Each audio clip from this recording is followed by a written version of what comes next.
Coming up on the Best of the Paul Finebaum Show podcast, we're live at SEC Media Days. Auburn head coach Gus Malzahn, SEC Commissioner Greg Sankey, plus the best corner in college football. Florida's Vernon Hargraves III joins me alongside Greg McElroy. It's the Best of the Paul Finebaum Show podcast, and it starts right now. This is the Best of the Paul Finebaum podcast. We're joined by Vanderbilt's head coach Derek Mason and running back Ralph Webb. And Ralph, last year your coach stole media days wearing a bow tie, and everybody was giving him the sartorial award. Looks like you either went to school on him or you're just a cool dresser regardless. Yeah, I had no idea Coach Mason wore a bow tie last year. This is kind of my own swag. Yeah, well, he's obviously back to business, serious suit, tie, although it is gold. It's gold. Got a little color there. Got a little color here. School color. Well, Ralph, let's talk to you first. I know you've any Vanderbilt student athletes. It's more than just about playing ball, but you've done a lot of things that are I think our audience would be interested in, particularly going to Australia. You're not going down there to play Australian rules football, I suppose. No, not a chance. So what was the purpose of the trip? My purpose of the trip was to take a biology course. It fulfills a science requirement. I'm a sociology major, but we need a science course in order to graduate. 3 of them. That was my second one. So we did some great things down there. We snorkeled in the Great Barrier Reef. Really? Yeah, we went. By the way, when I took summer school classes, they were in an unair conditioned room because I didn't pass. I didn't go to Australia. We snorkeled in the Great Barrier Reef, which probably was my most magnificent moment over there. Wow. We also jungle surf, which is aka zip lining. We canoed in the mangrove swamps, and we actually went hunting in the mangrove swamps when the tide was low. So it was actually to go underneath. You can see all the roots. We caught some oysters. Did you run this by Coach Mason before you did all this? Nah, Coach Mason, I don't think you know about that part. He know about the Great Barrier Reef, but he know about the going hunting part. Oh, man. Well, what about it, Coach? I mean, now it may be too late to come down on your star pupil here, but Right. what do you make out of all this? I tell you what, anything that we can do to enhance the student-athlete experience is fantastic. Study abroad is not something new at Vanderbilt, but we take Maymester, and our student-athletes have a chance to, study abroad if the opportunity presents itself. And, Ralph came to me and said, hey, Coach, this is something I want to do. I'm excited about the opportunity. And, of course, our football administration backed it. And so, for him, I didn't know about the zip lining. I didn't know about all the extracurricular activities. But here's what I'll say. I know Ralph well, and I know that he's never going to put himself in harm's way. So everything that he did in fun, and it was probably one of the most enjoyable experiences of his life. Well, Coach, speaking of getting away, I know it's over now, but did you get away at all and relax? You know what? I got to the city of Charleston. I had a chance to. A friend of mine has a restaurant, in Charleston, Hall's Chop House, and we had a chance to get by there. And me and my wife spent 2 great days together, and that was fantastic. I've been with my kids throughout the summer, and really in the office. I think after the season. It was definitely about getting back to work, and that's where I've been. I've been in the lab trying to make sure that, it's definitely about getting it right, and so that's what we're doing. Ralph, what do you make out of Coach taking his wife for a romantic 2-day visit to the beach? I mean, does that make sense to you, or does that just sound like something from a bad movie? Oh, no, that's great for him and his family. Everyone deserves a little downtime, but now we're getting things back rolling. Camp's coming around in less than couple weeks, seems like, and so we're going to get the ball rolling. Coach, on that front, a lot of the people that listen and see us every day, they think there's a game tomorrow because right. Media Days is here, but there really isn't. There's still a little more time, but in your right. mind, is this when the switch turns? Well, the switch has already turned. That calendar now is just starting to count down, and that's really what happens. SEC Media Day. For me now means that, we're on the official clock. And so the countdown has begun. And with that, it's definitely about, trying to tie up loose ends, understanding that this thing is coming to an end and the season is upon us. So, right now it's just about the finishing touches that you've tried to create or tried to finish with your football team because the culture has to be shaped by now because there's no turning back. Ralph, Coach and I have had some friendly conversations recently, and he's he's working hard to convince all of us that this is going to be a different year in Nashville. You're part of this club. You're a big part of it. What do you see that would convince you as a player, but everyone else watching or listening, that Vanderbilt's about to take off? I think we're a much more competitive team than we were last year. Coach Dobbs is making sure that we do a competitive drill after every workout, no matter what it is, from the most pull-ups to holding weight for as long as we can hold it. I think we're just it's a much more competitive environment. We must first compete with ourselves before we compete with others. So I think that we're going to take that and translate it into September 3rd.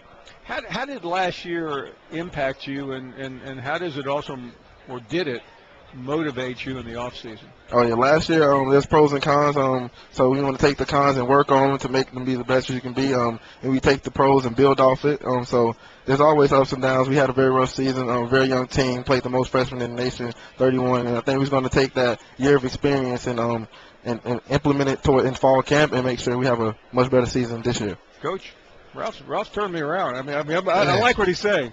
Well, I mean, he gets it. I think the thing with Ralph is that Ralph's one of the first guys in the building, one of the last guys to leave. And I think that's important when you have young guys, as well as our veteran group, that understand that, 3-9 is really unacceptable for us. And that's not the place that we want to be, but it's really a comma and not a period. So we've moved on from what that is, and now we've had to be about the work and that it takes to be relevant in this conference. And as you know, every week's a dogfight. So whether you're playing a non-conference schedule or a conference schedule, you got to bring your A game. And for us, we call that RTI, relentless, tough, and intelligent. That's the competitive part of what we have to do.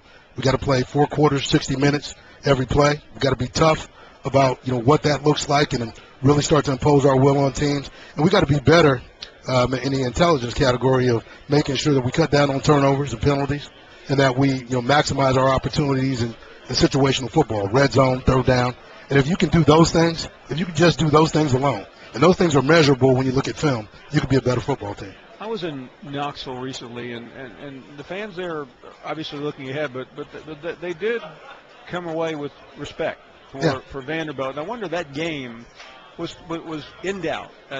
Is there losses are losses, but what did you take from that loss, Ralph, and how does it encourage you a little bit that this team is close? I took from it that our team has heart.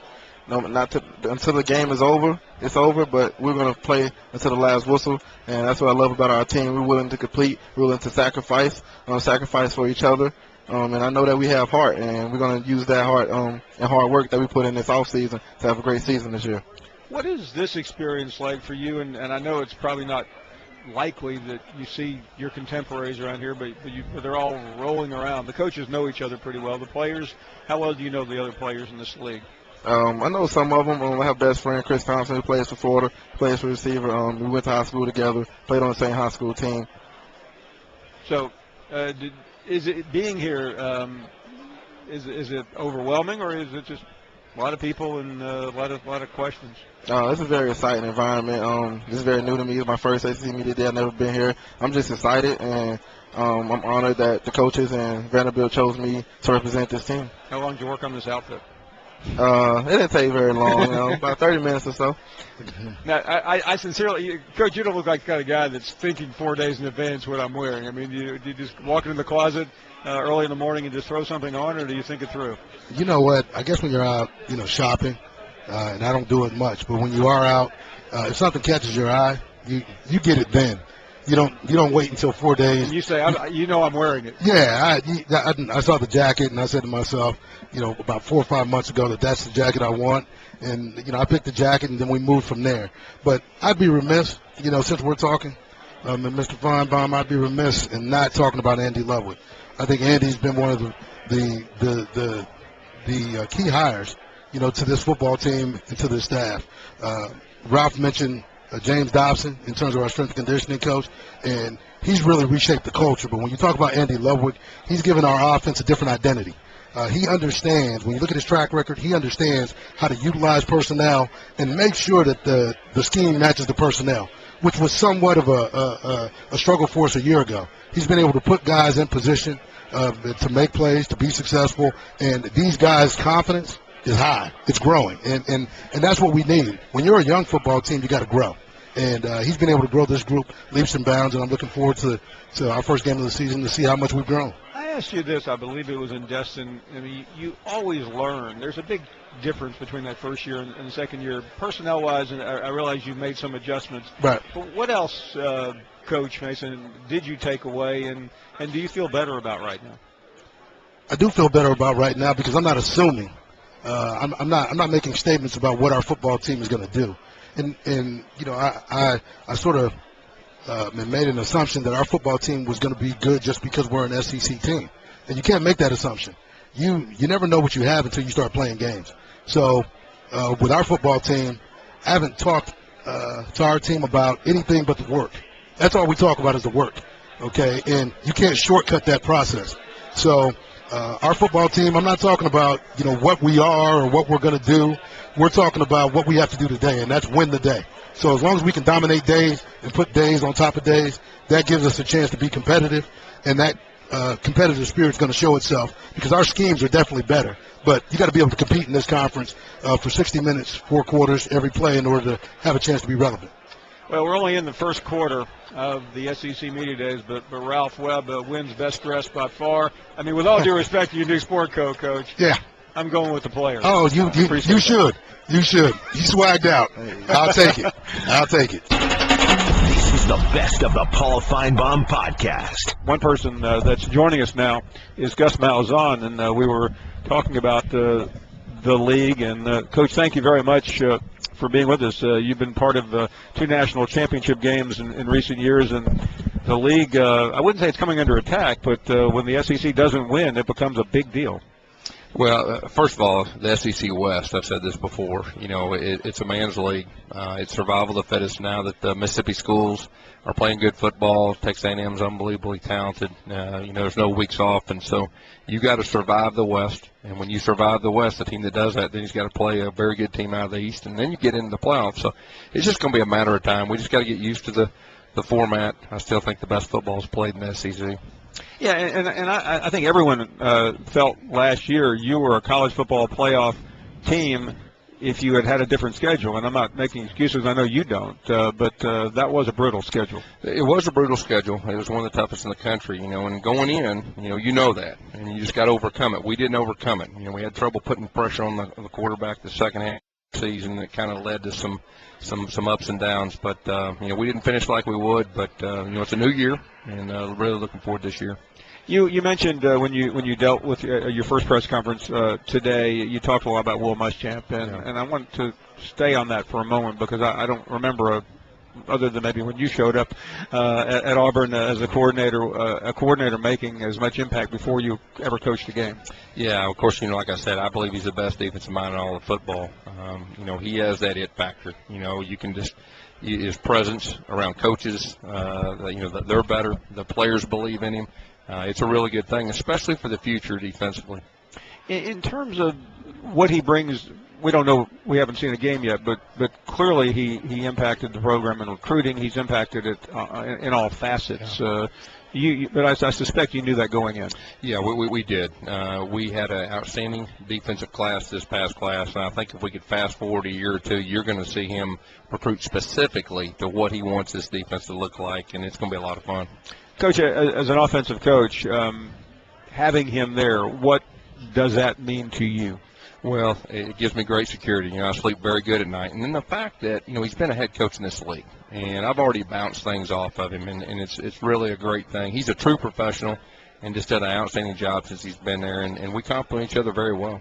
We just have a couple of moments. There is really not a very long off season, but you're a guy who I know likes to spend time with your family, with your children. What have you done to at least forget the rat race this Yeah, summer? I got away for 4 or 5 days and tried to turn the cell phone off for about 6 hours. But, you know, hey, it was good for me. And, you know, I'm ready to get this thing going. I'm real excited and ready to get on that practice field. That's what I enjoy most.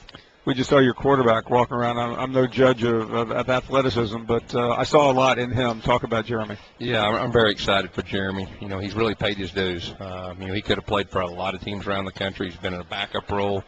For 2 years, the way he's handled himself has really created a lot of respect from our coaching staff and his teammates. And I think, you know, this is his team. This is time. And really excited to see what he does with our offense and our team. Finally, you showed up here 3 years ago. We knew you pretty well, but you go to the national championship game. You're in it until the end last year. What have you learned from the first 2 years as a head coach at Auburn? Yeah, well, I think, anytime you do something for the first time, SEC head coach, it's a different ball game, and you learn from the different things. The first year we had one of the biggest turnarounds in the history of college football, came up a little short. Last year, high expectations, got off to a good start. We didn't finish. So we've experienced a lot of different things in those. Not only will help me, but help the rest of our staff and the rest of our coaches. Coach, I see people waiting to grab you. I'll let you go, but thank you for coming by. We really appreciate it. Thank you. This is the best of the Paul Finebaum podcast. ESPN Radio. With the action on the court, the diamond, or the gridiron. Comes alive. The NBA.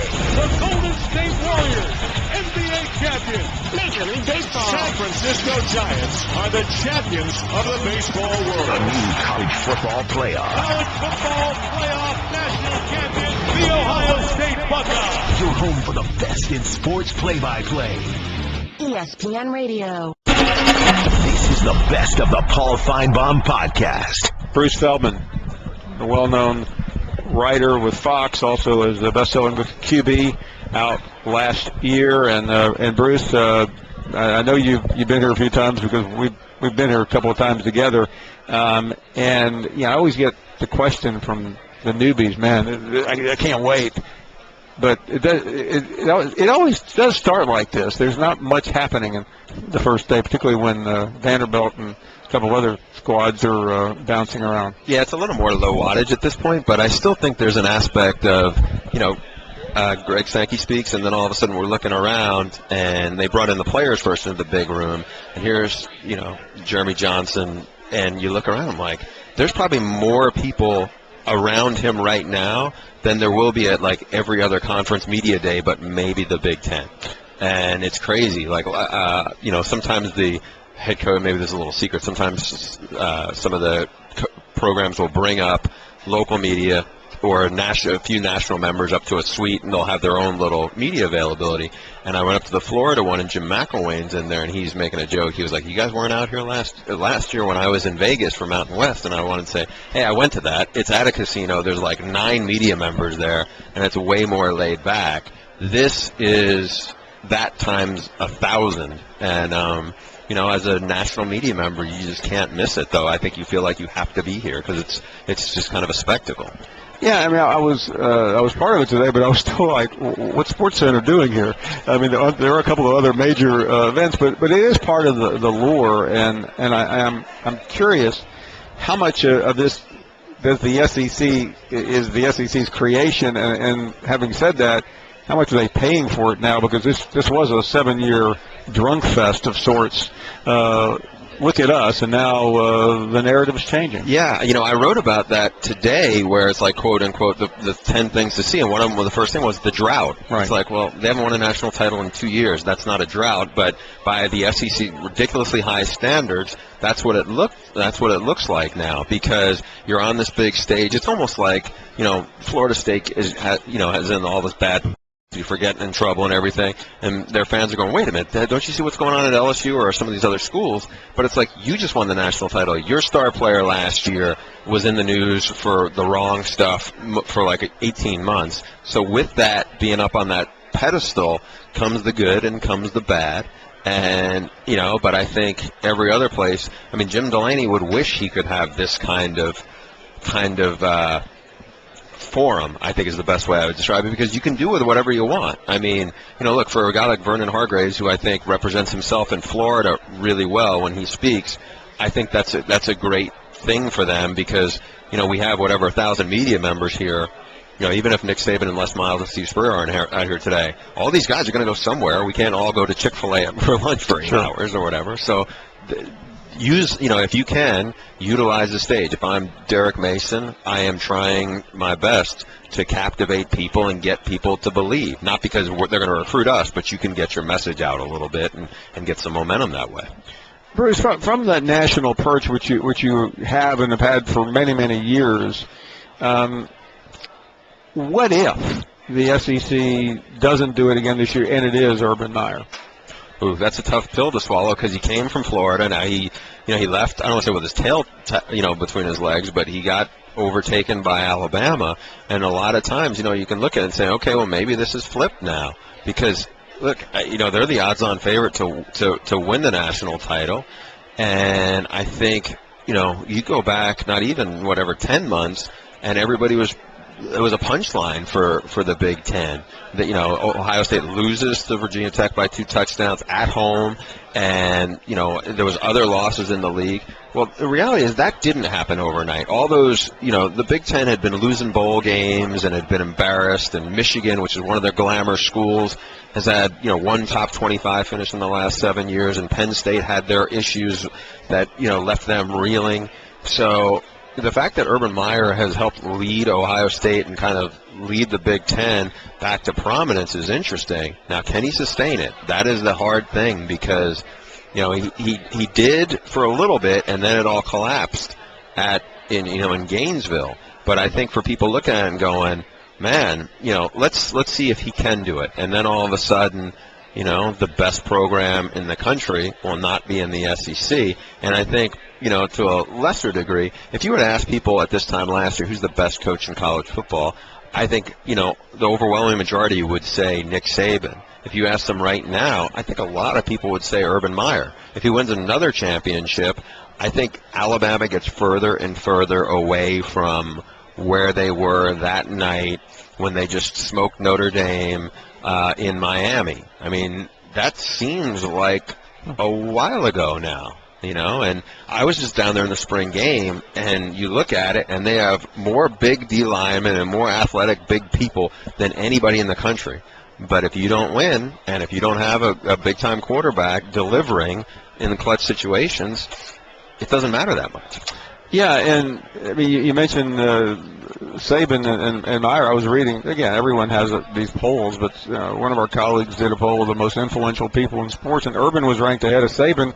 5 years ago, Saban was on the cover of Forbes magazine as the most influential person in all of sports. And yeah, wow. And, look, if you look at it this way, you can trace it as some of their proteges go on to get head coaching jobs. Well, this past offseason, it didn't take long for Tom Herman to get the Houston job. Now, that's not like he got the Florida job like Will Muschamp did, but, when you start seeing kind of their fingerprints on a lot of different places, that's where it goes to. And I think, like you said, all that stuff is subjective, and if Alabama goes on to repeat, which hasn't happened in a long time in the SEC, it's going to flip the other way. Nick Saban didn't all of a sudden not get very smart. I just think things kind of tweak a little bit, and we'll see how it goes from there. And I'm very curious to see what happens in this state alone because a lot of people think, including myself, despite losing a lot of starters, that Auburn's going to have a really big year, and that's a lot of credit to the other coach, and Gus Malzahn. Yeah, and I know you were there, and he repeated it when he was here about 30 minutes ago. But Malzahn made it very clear that game is in Auburn this year, and he's not backing away with it from it. Bruce Feldman from Fox, always great to catch up. Looking forward to our next conversation, Bruce. Thanks, Paul. Always good to be on with you. This is the best of the Paul Finebaum podcast. This event began several hours ago with Greg Sankey delivering his first formal address to the SEC Media Days. And Commissioner, I can't imagine what must have been going through your mind as you were walking to that podium. It had to be a big moment. It was. I had a phone conversation with Mike Slive this morning, just friends, and he said, take it all in. He told me that a couple of weeks ago as well at another event. So I did, and reflected on the journey that led us here. You told the story coming from upstate New York. I think you were moving to Louisiana. It was. And you hit a couple of SEC spots along the way, but that was a long time ago. The first city we went through was Knoxville, Tennessee, as Interstate 80 ended there, and then we spent the night in Birmingham, drove through Tuscaloosa, then on into Mississippi, into Louisiana. Lived in Natchitoches, Louisiana for 2.5 years. That was our introduction to the South, and we've never left. So many of my colleagues were watching today, and I've stood with you before at Commissioner Slive's events, and it was always a guessing game, and you would know in advance because you'd probably seen it, but would it be Einstein or Churchill? Would it be Socrates or Muhammad Ali? You opened with Robert Zimmerman, better known as Bob Dylan. Right, I did. There was some intentionality about just setting a different tone, obviously, and I thought about Plato or Aristotle, but it seemed like the wrong generation. And moving forward, Bob Dylan became the opportunity to do that, or the vehicle for communicating that. I thought the lyrics, and then if you listen to the writers and critics who prophesize, it seemed appropriate for this room. And I'm curious about that because as a fan of Dylan growing up, it wasn't really the sound; it was the words and the inflection. And clearly, you've already alluded to it, but the times they are changing. Is that about the sport, the era of college athletics, or is the fact that you're taking over as a commissioner? I really think it's a combination, and in fact, you could add the other piece where I talked about the change last week in South Carolina. And if you go back to read the circumstance around the introduction and the writing of that song, it dovetailed into the change in the region. But it's about change in the person. There's a lot of change going on around us. You observe we did not have a network here last year. We have external pressures, external expectations that are new. The level of attention is magnified beyond what anyone would have expected even 20 years ago. So I think that all combines to make that an appropriate set of lyrics to use in observation. I thought it was poignant that you mentioned the situation, the incredible situation in South Carolina, but you didn't use it as a bully pulpit, so to speak. You made mention of it. You certainly praised the many people from Mississippi and other states, including South Carolina.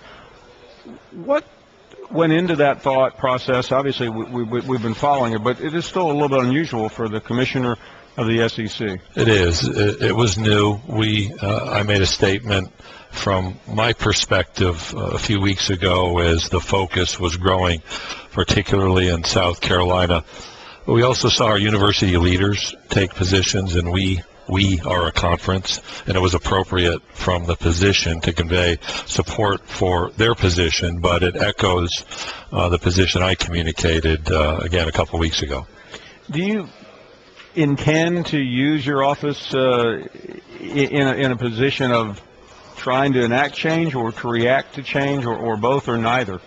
Well, I think it's a combination, and clearly the role is one of advocacy and conversations during the search.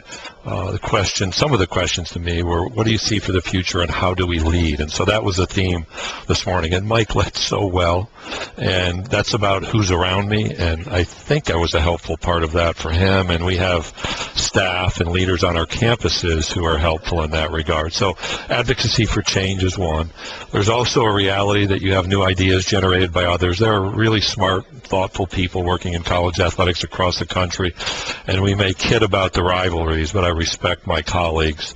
And so there's a time to react, a time to collaborate through things, a time to negotiate, and I had the best seat in the House to watch that happen, and I've got the responsibility to meet those expectations as we do go forward.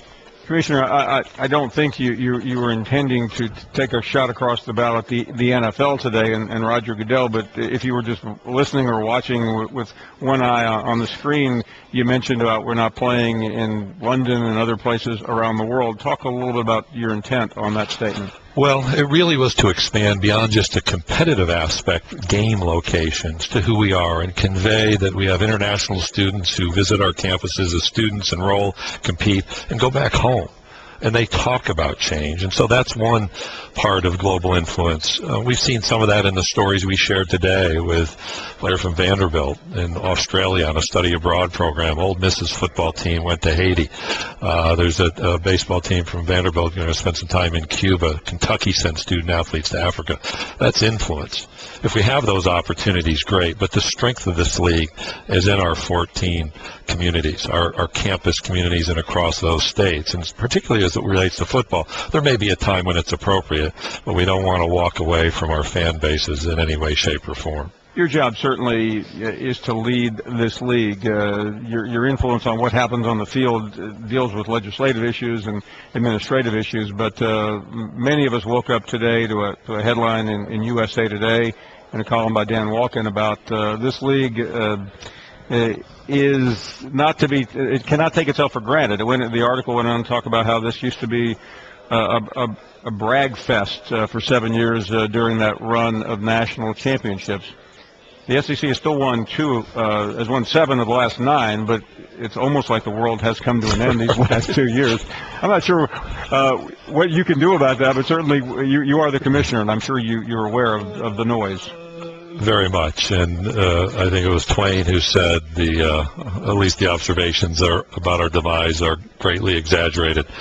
It is an intensely competitive environment. It always will be. In fact, I was having a back and forth with one of our head coaches a couple months ago, and I said, look, people can debate this, but there's no one in this league who would like to win a national championship in football more than me this year.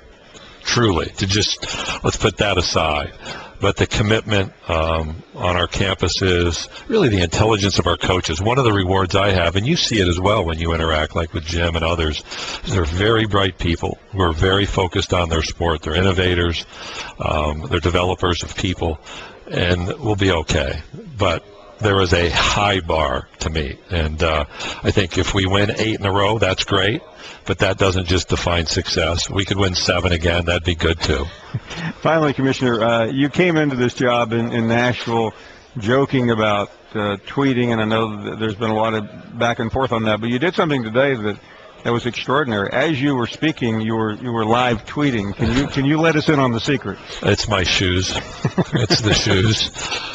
We had set up with one of our staff as I changed the name and had fun with the tractor tire picture that there were some things I wanted to convey in real time, so I had a little bit of help. First time that I've had that help, but it was an effective use of a new media to convey a message for people outside this room.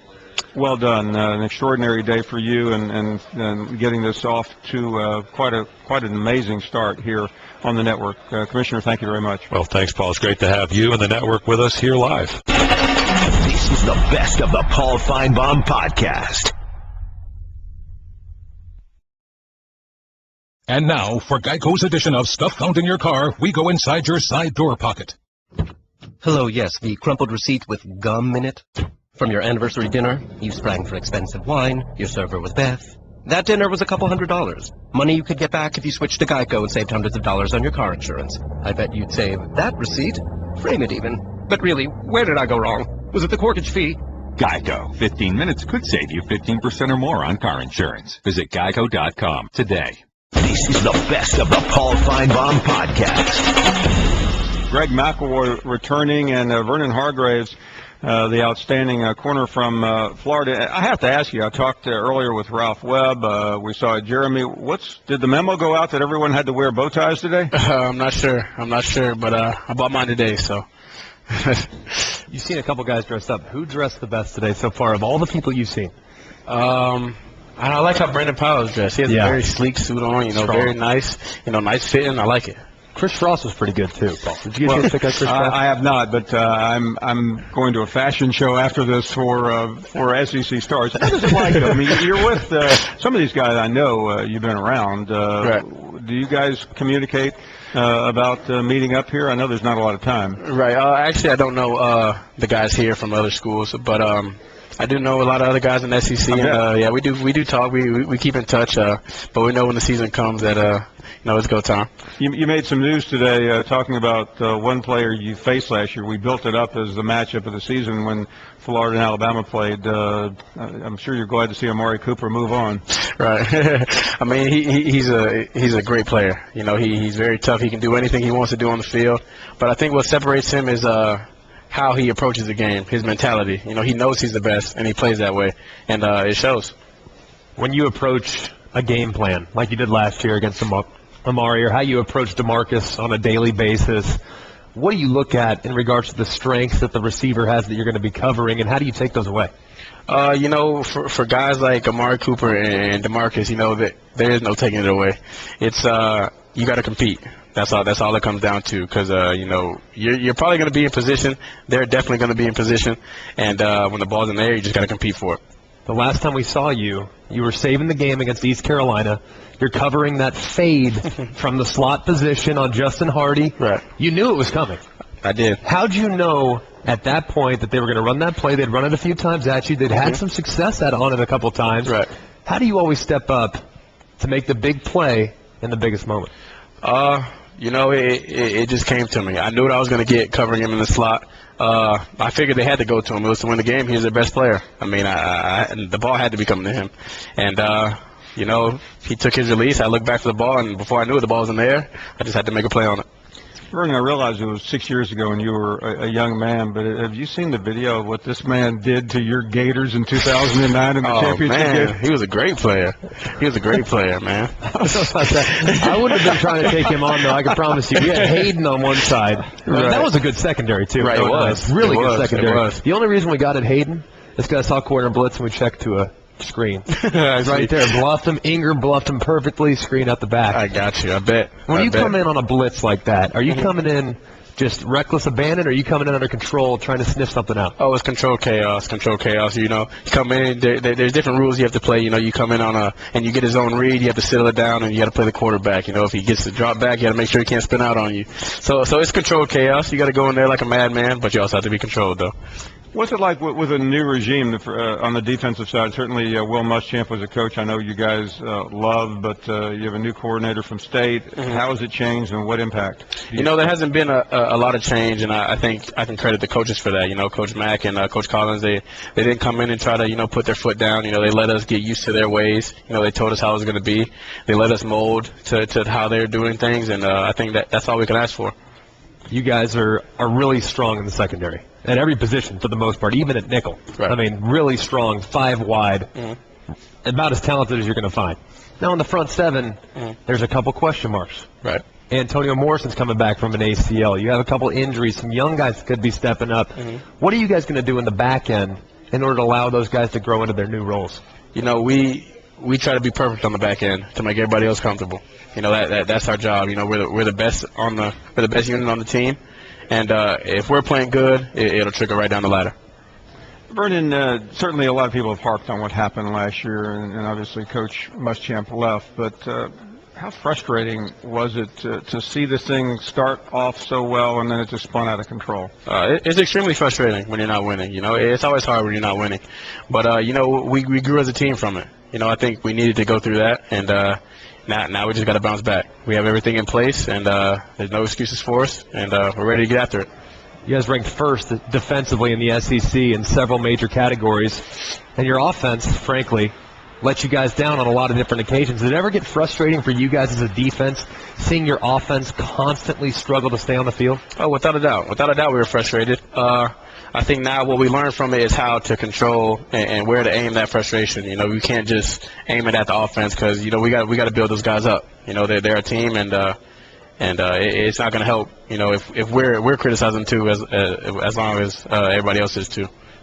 I know young players don't pay much attention to the noise, people like me, but there are a lot of critics out there. Even a writer from Gainesville told us today that he thought it would be a remarkable coaching job for Mac to win 7 games. That's not what you want to hear, but can you tone it out?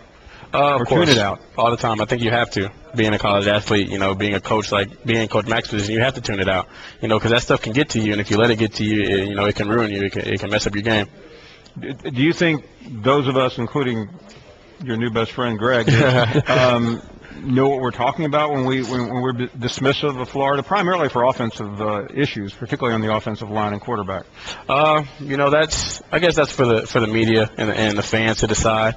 Me being a player, I definitely don't try not to pay attention to it. I don't really look at it much. I got to focus on my team and my guys. You've heard that conversation though. What conversation? That the Gators are not. Oh, all the time, all the time. Everywhere I go, it's are y'all going to be good this year? Are you finally going to be good this year?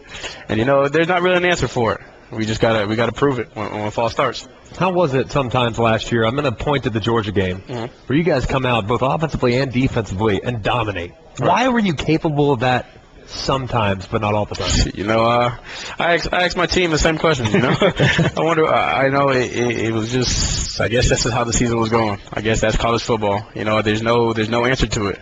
You know, we came out versus Georgia. You know, we dominated, and then we came out versus Missouri and gave up 42 points. So, you know, like I said, there's no word to it. It's just hopefully we can learn from it, and this year will be, you know, better than last year. We look at it. We look at the schedule. We went over it with Coach McElwain, and he almost like said, "Turn it off. I don't want to see it." And from a player standpoint, you know the games obviously, but do you look beyond the first game? You know, you try not to. I mean, you do. You go down the schedule, see who you're going to play against. But you know, when the season starts, you can't really focus on anything else but the game coming up that week.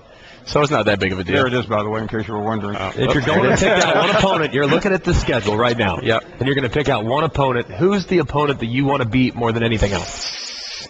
Got to be Florida State down at the bottom. Got to get Florida State. You haven't had a chance to beat them yet. I haven't.